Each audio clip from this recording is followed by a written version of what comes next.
चलिए आज बात करते हैं एक ऐसे शख्स की जिसे लोग बाबा कहते थे। ये कोई मामूली बाबा नहीं था, बल्कि बड़े बड़े ताकतवर लोगों का गुरु था। लेकिन इस चकाचौंध के पीछे एक इतना गहरा राज छुपा था जिसके बारे में कोई सोच भी नहीं सकता।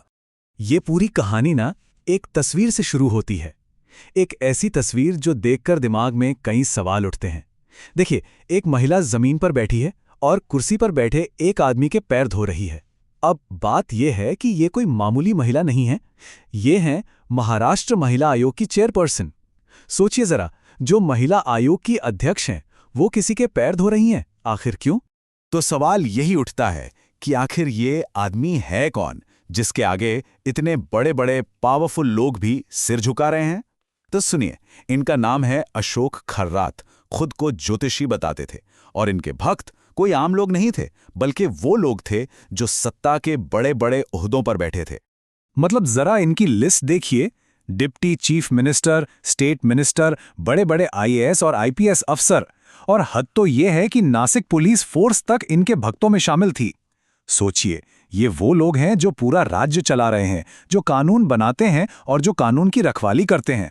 लेकिन ये जो ताकत और भक्ति का पूरा दिखावा था ना, इस मुखौटे के पीछे एक बहुत बड़ी आपराधिक साजिश पनप रही थी, जिसकी परतें अब एक एक करके खुलने वाली थीं।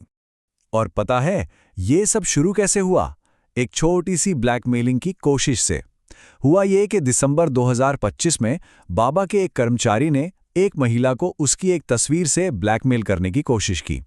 शुरू में तो केस सिर्फ उस कर्मचारी पर हुआ और बाबा तो खुद को बेचारा बताने लगा, कहने लगा कि उसे 2 करोड़ रुपए के लिए ब्लैकमेल किया जा रहा है। लेकिन फिर आया मार्च 2026, जब एक दूसरी महिला सामने आई और उसने सीधे सीधे बाबा पर ही यौन शोषण और ब्लैकमेल का इल्जाम लगा दिया। और बस यहीं से पूरी कहानी पलट गई। इस दूसरी महिला ने जो खुलासा किया वो सुनकर रोंगटे खड़े हो जाते हैं। उसने बताया कि बाबा उसे प्रसाद देता था जिसमें कोई नशीली चीज मिली होती थी।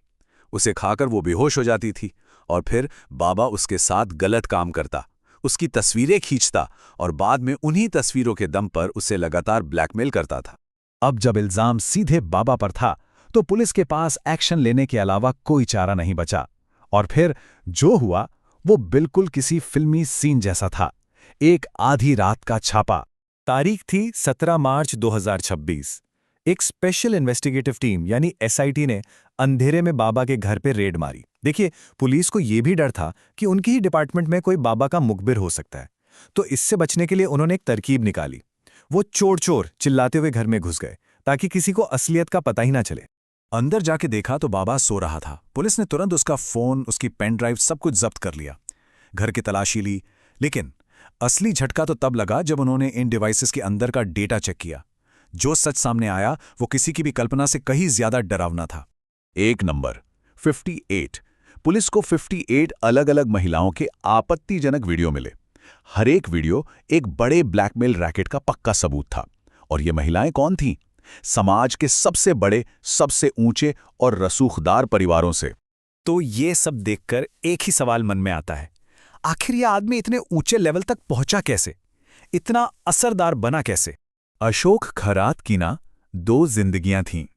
एक तरफ उसका अतीत, वो मर्चेंट नेवी में कैप्टन था, 20 साल काम किया, 100 से ज्यादा देश घूमे और 15 से भी ज्यादा भाषाएं सीखें। और दूसरी तरफ उसका आज, एक बाबा का रूप जो न्यूमरोलॉजी, ज्योतिष, पूजा पाठ, यहां तक कि काले जादू का भी एक्सपर्ट होने का दावा करता था। मतलब उसने अपने दुनिया भर के तजुर्बे का इस्तेमाल एक रहस्यमयी बाबा बनने के लिए किया। ये कोई रातों रात नहीं हुआ, ये एक सोची समझी चाल थी। देखिए कैसे। पहले वो समंदर से लौटा तो अपनी विदेशी भाषाओं और कहानियों से गांव वालों को इम्प्रेस किया। फिर कुछ तुक्के वाली भविष्यवाणियां की जो कभी कभी सही निकल जाती थीं।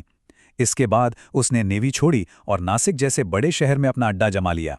लेकिन असली जैकपॉट तो तब लगा जब खुद राज्य के चीफ मिनिस्टर उससे सलाह मशवरा करने पहुंच गए। बस यहीं से उसका खेल शुरू हो गया। लेकिन देखिए, ये कहानी सिर्फ एक अशोक खरात की नहीं है। ये कहानी उन लोगों की भी है जिन्होंने उसे इतनी ताकत दी। ये सवाल समाज के लिए है।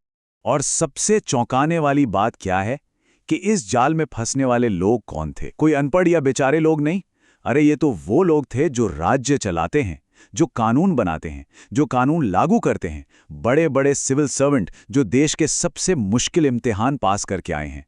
और तो और वो अधिकारी भी जिसका काम ही महिलाओं की रक्षा करना है। कितनी अजीब बात है ना। जो बाबा मंत्रियों और पुलिस चीफ का भविष्य बताने का दावा करता था, वो ये नहीं देख पाया कि मार्च में वो खुद गिरफ्तार होने वाला है। और आखिर में ये पूरी कहानी हमें एक बहुत बड़े सवाल के साथ छोड़ जाती है।